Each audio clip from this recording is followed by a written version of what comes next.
Good morning, good afternoon, and good evening, and welcome once again to another edition of the Pure Digital Passion Podcast with me, Moses Kemibaro, here at CIO 100 East Africa.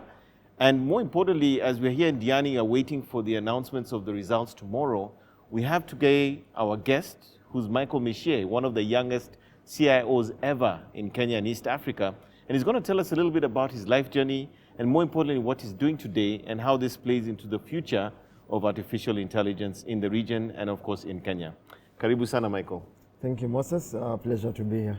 So, Michael, I want to first of all find out a little bit more about your background. How did you get into technology? It seems that you ascended very, very quickly into senior positions in this area. Where does this all begin? Let's go to origins and beginnings. I think the origin for me was encyclopedias. Encyclopedias, the old school. The old school large encyclopedias. When I was in primary school, that's what I used to carry.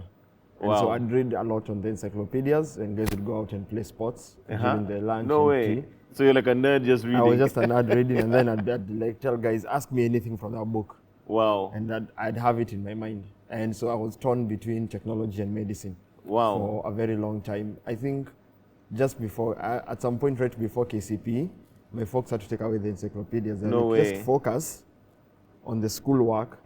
Forget all these things. That time I was learning the nervous system. I wanted to be a neurosurgeon, so I was looking at the nervous system and the brain. Wow. Tech was a passion for me, but it didn't hit home until one of my cousins actually moved closer to where we were staying, and I could go over on the weekends to his place, play video games.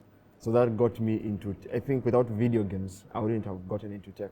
Wow. Because I was so fascinated by video games. And my cousin being a computer engineer, what he would do is you'd get there, you'd sit right behind him, watch him code. What? And he has to finish whatever he has to code. Then you get to play games. So eventually you feel like you need to help him, because you know at some certain point you have to go home. You're probably in class 6, that makes me about 13 years. Wow. So between 13 and 11 years.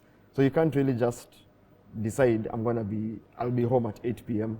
You have to be home 4, 5 p.m. Yes. And if you show up at 1 and he's still coding, you want him to get through with it quickly. So you now start looking at him, whenever he codes and he gets into errors, he starts debugging. So I started helping him debug without any knowledge of coding. What? And so that's how I learned. I started learning coding from that weird perspective of debugging. Then I started learning coding. So he'd give me his books on C++, C. And this is when you're 13? Yeah, so I started reading huge books on Visual Basics, C++, and No C. way. I used to take that big book, go with it home, read, come back, ask him questions the next weekend.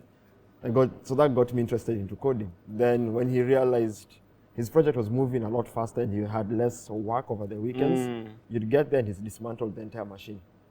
And it's like, put it back together, play your games. If you can't put it back together, no games. And it was high risk situations, because this is the machine he's using to do his projects. It needs to be fixed. So you can't break anything when you're putting back the machine together. Wow. So then that also introduced me to the component of the hardware portion of technology. And then my brother always been around me and me being around him. We were very competitive. So once I chose tech, I chose tech because medicine for me as an option, what I wanted actually was to combine that. I wanted to actually build a hospital that was run by robots and AI, and and that was in like class 8. I was like, I'll have robots, I'll have like systems talking, and people won't have to sit down for 2 hours to wait to see a doctor, because that was my biggest pain point about hospitals. So I couldn't do both, so I had to choose, and I chose tech. So when I chose tech, even my brother also chose tech. Okay. And then my mom and my dad also now started supporting us. So my dad, to date, still emails me and my brother books to read. What? Tech books. He's like, oh, this looks interesting. Oh, there's this free software here. Wow. And he will read the preface of those books. Wow. And he'll ask you on that Sunday when you visit him, did you look at that book about computer viruses? Was it helpful? Wow. So you end up reading. So I got into a state where right from high school, always moving forward, my dad, my uncle, my mom were always pushing content. My mom would bring you all her tiny tech problems, And you now have to think, is it a software problem or is it a hardware problem? My cousin would challenge you to read this, code this, do this, look at my code, it has a bug, try and fix it. Dad would throw you books. My brother would write some code, I'd be so impressed I wouldn't sleep. So I want to write also code that's better than his. Yes. So we had that spirited competition, and it carried on to everything that I liked that he liked. We'd always have a very spirited competition. So we'd push each other. He'd show me something, I'm like, wow, I'm not sleeping for 2 days until I do something better. Well, that was in coding, that was in art. In chess, I gave up, I let him win that battle. The rest, we still compete. Then, right after university. So now you've moved from high school, you're going to uni. Yeah. So presumably you did your standard 844. Yeah. And now you applied, which university did you go to? I went to JKUAT. Initially I wanted to do JKUAT for math and computer science. But my math skills are they're not always going up. Over time they look like they were going down. Oh, okay. So if you need a first class, doing both math and computer science as a degree would be difficult for you. You'd really have to put in a lot of work. Why don't you just do IT? I see. Okay. And I didn't know the difference between the two. I was like, does it get me into the technology industry? The answer was yes, I took it. So I took math, I took IT, bachelor's in information technology. My brother took the math and computer science. And through that time, Dad would still send us books. He'd still send us softwares. You'd have to come home every weekend. Wow. You'd talk about tech. You'd talk to him about tech, whether he understands it or not. You just have to have new knowledge. Yeah. And so he somehow had a memory. He's like, have we talked about this before? So you can't not have something new. Wow. So that sort of always kept me reading and everything. When I finished, so a lot of consuming of content. Yeah. So when I finished, I consumed a lot of content to the point where I actually decided I wanted it as my path was going to be more to academia, and I wanted to go all the way to a PhD. Okay. But when I got into the industry, I realized I was one of the biggest shocks. What happened? I was still trying to complete my degree. Okay. So I was in 4th year doing my project. My project was a video game. And unfortunately, I built a video game. I was told, show the economic value. I showed the global figures that some video games one video game can beat the total gross for the entire box office within that year. GTA, I think that was GTA 4 or 5, did more sales in a week than the box office had done to that date for that particular year. And you're showing this as the reasons why there's an economic value to build a video game. And my lecturers were like, no. What is it? Build something else. Everybody was building a library management system, bookkeeping system. More conventional things. More conventional. Store inventory systems, online shopping. So I did put in so much work. I was like, I'm not going to do this. I'm not going to not build a game. So I turned my game into like a learning experience for kids. They can learn how to count, they can learn the alphabets, they can learn different animals. You repurposed it, I repurposed the game. And I still had a lot of challenges because when I repurposed the game, then the issue came up was, where's your database, where's this? But game architecture is different from these other traditional softwares that we have been asked to build. So I had a lot of back and forth. So during that time, I was very fortunate that immediately, almost like a month or two, right after we were due to start our projects, I had actually gotten an internship at a bank. And then someone left the IT department. And they were like, oh, there's someone doing his internship and he's done IT. Why don't you just join the IT department? Because I was doing the internship at a branch. Okay. So my work was printers, cables, the boring. It wasn't boring. Okay, the tech support. The tech support, which for me, unless there was an issue, you just sit down, YouTube. There's nothing else to do. So then that opportunity came, and then I got there, I got a huge shock because how you picture things and how you've seen things on movies is not how things are. On the ground, picture data. I used to imagine banks have these data centers that look like something from Mission Impossible, and they break in. And you realize, oh, it's a bunch of servers on racks. You know, like this looks like some of the things I've seen in university. How is this running? How is this all running a bank? And so I got very curious, and also credit to the CIO at the time at the bank, because I think I came in and within the first 2 weeks he told me, have you written a strategy before? You must have written a strategy as part of your coursework. I said yes. I'd never written one before. I went YouTube, researched, downloaded strategies, asked questions about the bank's history, talked to different departments, wrote an IT strategy.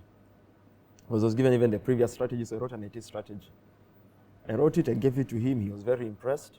He's like, can you lead this strategy? No way. I was a junior most employee. So you're moving from intern at a branch, Yeah. now in the department, you create a strategy. The next thing you're leading a strategy you created after watching YouTube. Yeah. So now I'm creating this strategy, and creating the strategy, now we are working on it. Then we get these new investors who come in. The CIO at the time decides he needs a new challenge, so he leaves.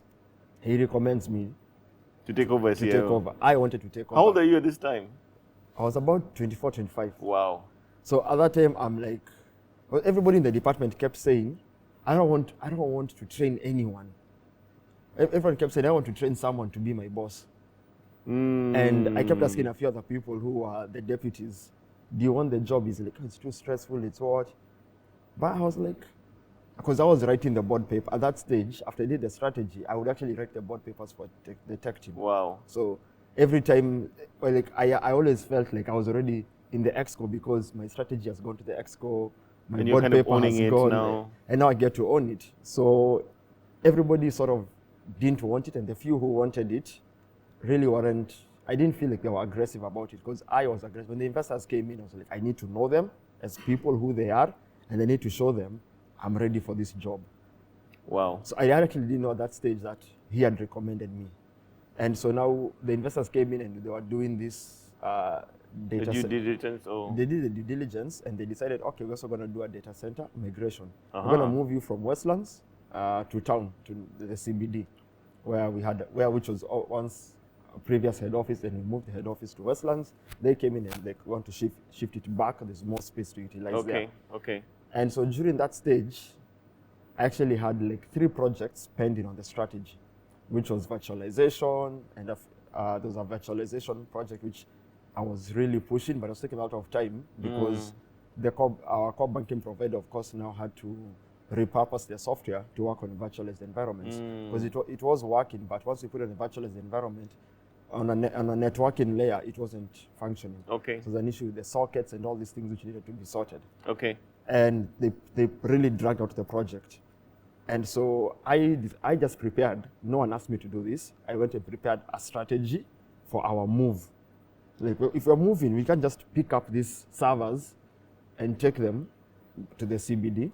Why don't we buy new servers? Why don't we build a proper data set, something that looks modern, functional?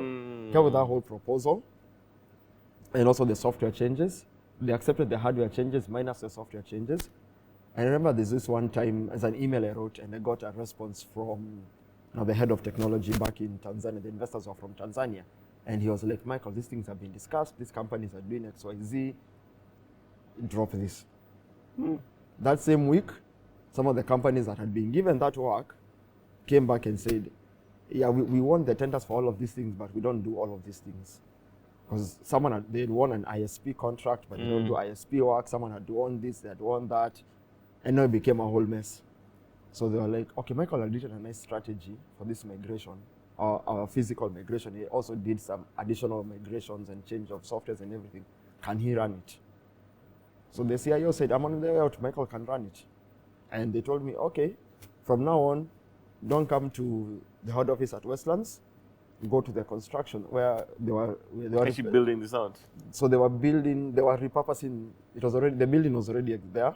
So they were repurposing, changing the layout. There's a lot of construction work going on and renovation work, and there was then a lot of the IT work to get everything ready. And so I got there and I found myself now being responsible for most of that project towards the end. I was now doing, I didn't even know it was called quantity surveying at that time, but I'd be told, these guys have built this much. Is that true? I'm like, how will I figure it out? So I need to figure out how to measure the length of certain cables. Is it from that point to this point? And the cables have to go up against the wall, run through a trunking. And it was such an experience for me. And I was still leading the changeover to the software changes. Yeah. And we did it. And we did it, and we did also the migration. So a lot of the core banking migration also happened at that stage. And initially I thought it would be done by midnight. We were finished at 2 a.m. Okay. Which was still pretty impressive. And then that was a Saturday. Then I came in the following day on Sunday. We were planned to, that was a Saturday, and we put up so we planned to do the generator and the UPS on Sunday. On that Sunday, we do the UPS. Then we remove the old generator, put in the new one the following weekend. But both were already on site. Okay, okay. And I was like, it's a whole day, it's a whole Sunday. The guys for the generator were ready to do it. The guys for the UPS were ready to do it. We sat down, we coordinated how they'll each test, if who needs power when, came up with a plan, and we started. We were done that same day. I wrote an email saying generator done, the migration that we did was successful, the new UPS systems are there, alarms are working, everything is fine. We are done. They were like, okay, that's good. Then when that ended, that strategy I'd written, which was a 2-year strategy, had come to an end. So now I had to write a new strategy. Okay. So I was very ambitious and already spoken to the investors, and they knew how ambitious they were. And now it was now that case of, all right, let's do something. I wrote a very bold strategy. Okay.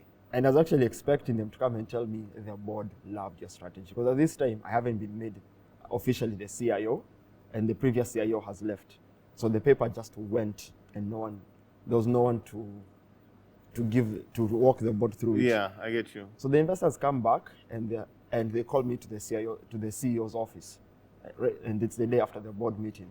My mind is only ringing one thing: the board loved your paper. They're like, you've done a very good job. We want to give you an increment. And I'm like, what about the paper? And one of the investors is like, have you heard we want to pay you more? I'm like, oh yeah, but what about I'm like, yeah, that's nice. But did the board like my paper? Did the board like the plans I have, the strategy that I have?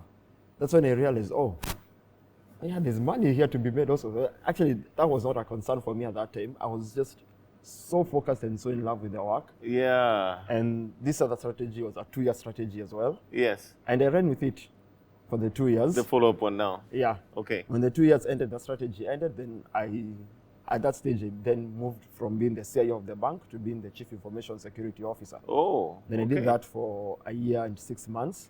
So this all transitioned very quickly? Very quickly. Wow. So when I finished that, then I moved to TripleOKLaw. Okay. And that was probably one of the best. I usually tell that's one of my best interviews I've ever had. Wow. Why? Because I went for that interview, and the managing partner was like, I'm not going to ask you anything about your CV or any of the documents you've sent. I've gone through all of that. I'm just going to ask you the questions that I want answers for, and you're my CIO.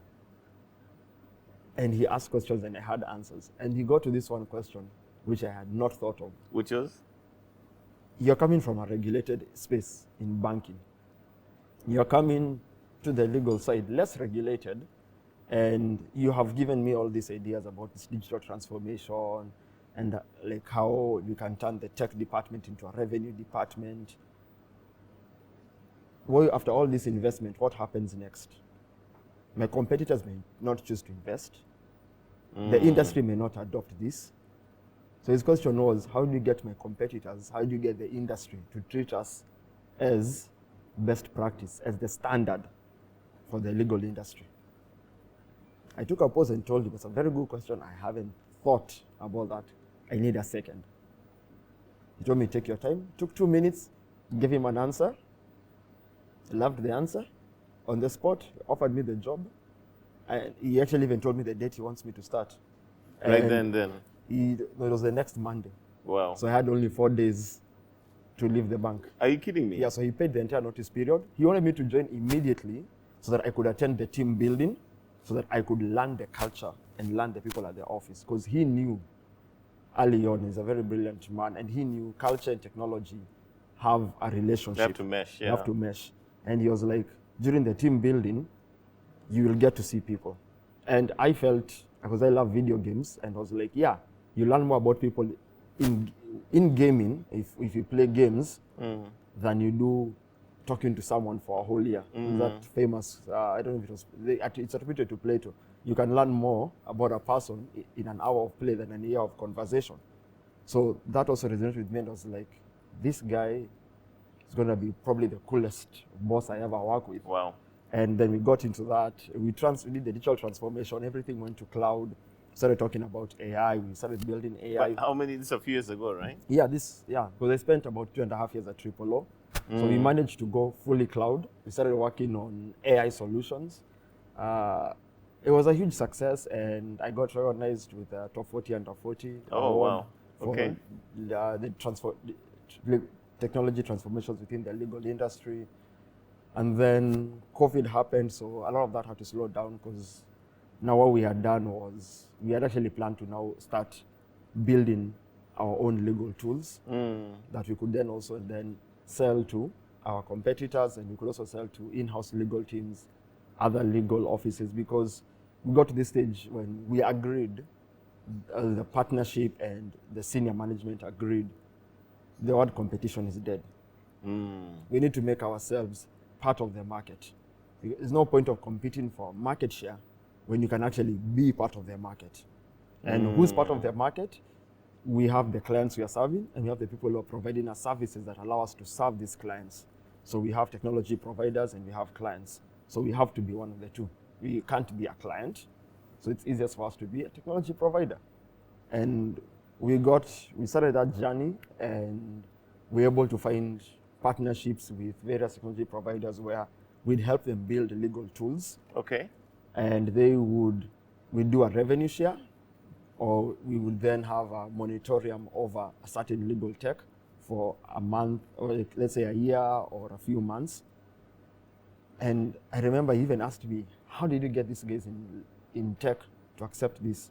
Because going to your ERP provider, telling them we have data, all our data, right? By the time we moved to cloud, anything that came through that office had to be digitized. Wow. Intentionally, even physical copies were delayed from reaching advocates intentionally, so that they are scanned, or when they're received at the reception, you get the OCR email to you.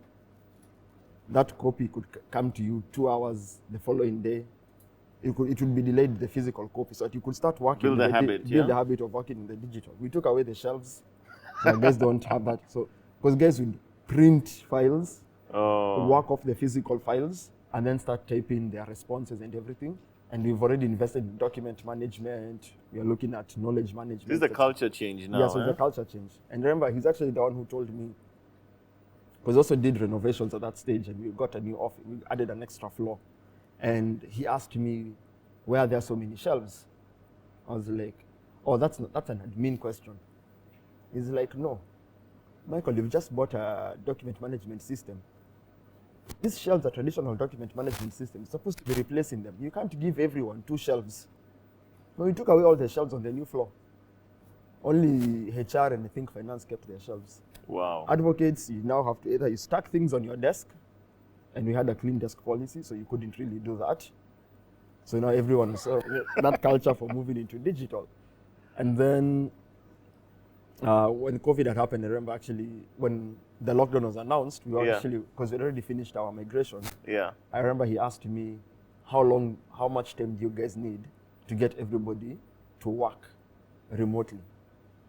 I told him, I need 6 minutes to get off my desk, to get off the meeting room, go downstairs to my desk, change a few policies, so they can act remotely. so people can work remotely, and that's it. I usually say that was like it was 6 minutes, and we were ready. And I think they still up to date. They still operate sort of a hybrid. So some days you come to work, some days you. And work you left from that home. legacy there. Yeah, that legacy was left there. And when I left, then I moved to Standard Chartered, who was starting a venture called Solv. It was our first fintech. I remember that one. Yeah. Yes. So it was their first fintech into Africa, and they came in as the CTO. And it was, I think, in terms of learning experience, everything else I had a lot of time, and I spent multiple years in these organizations. At Standard Chartered, I felt like I spent 5 years. In a shorter period of time. In a shorter period of time, because working with a company that's multinational and there's a lot of red tape, but you're trying to build a startup in there, and they're trying to incubate it with the red tape. So before you test, you need to meet this criteria. Before you give a client this, you need to do this. And essentially for a startup, you didn't do that. You'd build the product, send it out, let it break. But now we had to do performance tests. Even before sending it out, there was so much learning and so much pressure. And it was very exhausting because I was there for a year and a month, but we did some amazing things. And that's one of the stages where I co-created something called Massive Agile. Because at that stage, I was talking to a friend of mine who's also a professor, and we're talking about agile and digital transformation. And we're like, why are they always refined to IT department should do digital transformation? Why can't finance digital transformation? Why can't finance use agile? Why can't sales use agile? And we tore agile to pieces, and we kept what looked good, and he added things around being more customer-centric and customer experience. At the core, yeah. And I added some methodologies from gaming principles and game development principles. And we're like, oh, we have a Massive Agile. And the last few months before I left, we got to use it. So I was like, and I have a methodology. I have a methodology that we actually tested out for our cloud migration. We did a huge migration. We changed availability zones. We changed the architecture. We went from the traditional microservices to having an event-driven microservices. So we had an event microservice that would manage the relationships between all those other microservices. We were actually doing this, planning the migration, doing the architecture. And because it's the bank wants the architecture to meet certain standards. It has to go through certain third parties who must test it, and the third parties will come to you and ask you questions. And you always have to have the right answers. You always have to prove, we're doing this, even though you guys recommend this, but this is the trade. This is the trade-off that we want to gain, or this is what we want to not. We don't want to have this there. So there's a lot of learning over there. And when we finished the project, I stayed for a month to see that it was stable, the new environment was stable, the culture that we'd created, alongside the Massive Agile, we also started creating teams because we had teams in India, Kenya, Ghana. So tried to make everybody feel diverse, the people in Singapore, tried to get everybody to feel they're all part of one team. Yes. And then at that stage, I'm hitting my 10-year mark. And I told myself, let me try something new. So now ready for new challenges. New challenges. And I at that stage already, that previous year, ChatGPT had become a very consumer available product. Yes. And now AI was moving at a pace where most of my AI learnings came from me playing video games and being self-taught on like all these things about artificial intelligence. And now OpenAI just made it an end user consumer tool for free. And I was like, there's something here. So I need to get into this. So when 2023 started, I actually said I'd leave in April, but then I felt I'd probably get to April and then say, no, I'll do it in July. Okay, I'll just do it 2024. So I was like, just do it. So I did it the 1st of February, my last day of this year. 1st or 6th of February, my last day. I left, took a month to relax, to wind down from that 5-year experience. The pressure, And that 5-year experience that was squeezed into that 1 year. And then after that, I did some pro bono work. Yes. So I went to LinkedIn, said if you're a startup, and obviously if you need any help, and the kind of help if you need help in strategy, actual tech work, if you need someone to help you code, if you need cybersec, someone to do something to work for you in cybersec, this particular month of March, I'm doing this for free. And I got a few startups that came to me that genuinely needed the help. I got a few large corporates who actually were like, can we also get something for free? I was like, I don't think so, but at least I could tell at least my services were I felt like my services were of value. Yeah. When I finished that, I had my own company, Vastec already. But I wasn't doing a lot of work on it. We were building an AI model to do data protection. I was moving quite slowly. But now with the transformers coming out and large language models and Hugging Face, now I was like, this 3-year thing could actually be done this year. And so I took all my focus into that. So I started working on on Investec to build our AI tool for data protection and privacy. Okay. And around the same time, started feeling there's a need for advocacy around AI for Africa because, especially with what the Gen AI is doing, it's showing us a single side of humanity, and the biases. There are biases which are there. Yeah. And those biases are there, and those biases exist in the real world. So it's not an issue of removing the biases. It's why can't we have also African models that have our own African biases? Why can't we have models that preserve African culture, African heritage, and African languages? And started having a discussion with my co-creator for Massive Agile around these topics, because he's also into AI. We're both artists, we're both called Michael, we both draw. Okay. And so we talked, and I was like, he actually gave me the idea. He's like, why don't you start something around that? I was like, you should start a non-profit foundation for this. And I told him about it, and he was like, yeah, he'll come on board. And so we started it. It took a couple of months. It only just recently got the approvals, all the paperwork from the government done. So that all just happened on the 26th of October. Okay. So now we are like, we have it, now let's get to work. And all that time before then, we were actually thinking, what are the important things around artificial intelligence for Africa? Or some of those things were the arts. Africa can't lose the arts. Africa can't lose language. It can't lose culture. It's that one technology, and like all other technologies which you could import and just consume, you can't import this because it has people's biases. It has people's ethics built into it, which are different from yours. It may solve a problem with little consequences in the West. It may solve problems in Kenya or in Africa and then create new problems that scale even bigger than the previous problems. Or it might create problems, or it's trying to solve the existing problem. It could make the existing problem worse. And so we have long phone calls, we talk about these things. And once we got the nonprofit running, we are like, okay, now let's get content out there. Let's reach out to people who want to partner with us. Let's get this ball rolling. And then I also became fortunate enough to join a technical working group around the use of artificial intelligence for media houses by the Media Council of Kenya. Yes. And in particular, one of the things that drove me to it, that I'm very passionate about it, as in why I was like, this has to be done. They said, you need to build a guidance and a handbook. And within the first meeting, guys were like, can we scrap the handbook? We don't really need the handbook. I was like, we need the handbook because journalists have a code of conduct. Journalists who report on issues to do with, let's say, health, know the difference between a pandemic and an epidemic. You just can't interchange those two terms. And I was like, AI is going to be the most transformative technology in recent years. They need to know what they're reporting on. So they need to know the definitions, they need to know the words.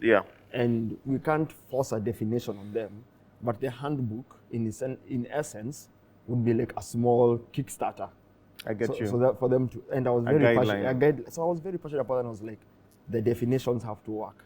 And the definitions have to work on two levels. They have to be the definitions which, of course, have been accepted globally. And then there has to be a definition that is simple enough that can be translated across languages. Because I felt we'll have a five-line definition of artificial intelligence with terms like deep learning as a subset, machine learning as a subset. We mentioned computer vision in most definitions. If we have that, how do I say computer vision in my mother tongue? How do I say deep learning in my mother tongue? Well, can you come up with a simpler definition that can translate across the languages? Across the languages. Because there are people who are working, like at Dedan Kimathi, where they're working on some of our local dialects, training models on some of our local dialects. And then that's when I also resonated with the idea of AI is actually good enough that you would actually then, after it's understood language that well, it can actually help us come up with the words, the new words for some of these things. Because I remember I used to know computer in Swahili as computer with a K and ends with an A. Then I was told, oh, it's also called tarakirishi, something like that. And I was like, it took us a long way to come up with that word. And now we have artificial intelligence where researchers and linguists can sit down and ask it to give us 5 possible new words That for define this this. dialect that would define this, that are synonyms for this, for deep learning, are synonyms for confabulation, hallucinations, like deep terms in technology. Yeah. And now you can now actually see AI supporting the growth of a language while preserving it. So it's doing two things. And I was like, the handbook is important because it will serve to that purpose at some point.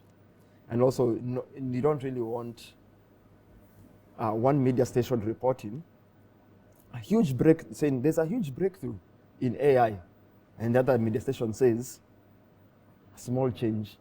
Because in So the sports, dialect, yeah. because in sports you can say that. Yeah. You can say your team was thrashed 2-0, Yeah. and the other news station can say that my team won by a close margin of 2 goals. Yeah.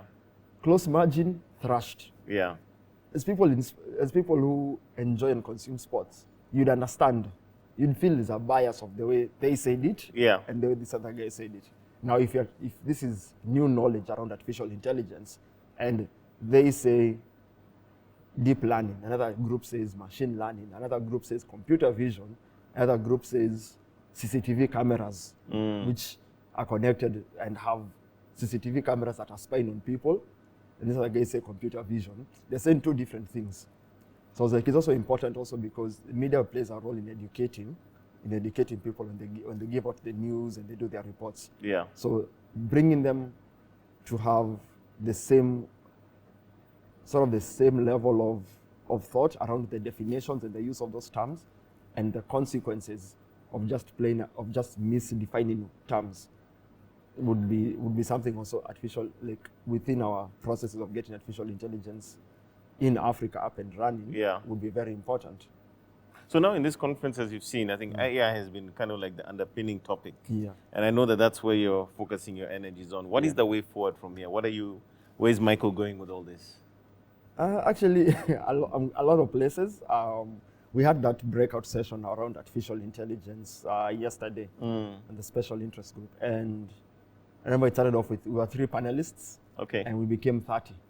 There was 30 plus panelists. Everyone had an opinion. Everyone had to say, and now Yeah. the 3 of us ended up moderating the session. Wow. And it showed you, like, and there were so many questions. Someone was like, why are we talking about artificial intelligence?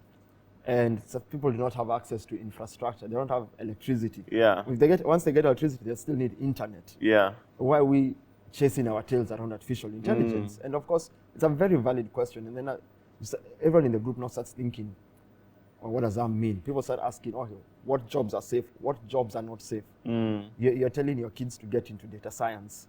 I personally believe data science will be when you get to AGI, data scientists can be easily replaced. Data engineers, not so much, because data engineers, and there's a bloodline between a data scientist and a data engineer. But data engineers clean data, label data, prep data for machine learning models. So that work is humans have always been left. It's very valuable, yeah. It's very valuable, and humans do all that data labeling. Because an AI how do you train an AI to label data for another AI? Maybe we'll get there. But until then, I can see data engineers having a role, but I can see that data science at the rate that AI is going. In 10 years, we'll have too many data scientists and autonomous AI tools to replace them. So it's a catch-22 because a few years back, everybody was like, Africa needs data scientists. A lot of schools and initiatives came up with the purpose of data science as something that is important and valuable and a point where Africa can benefit from. And it still is.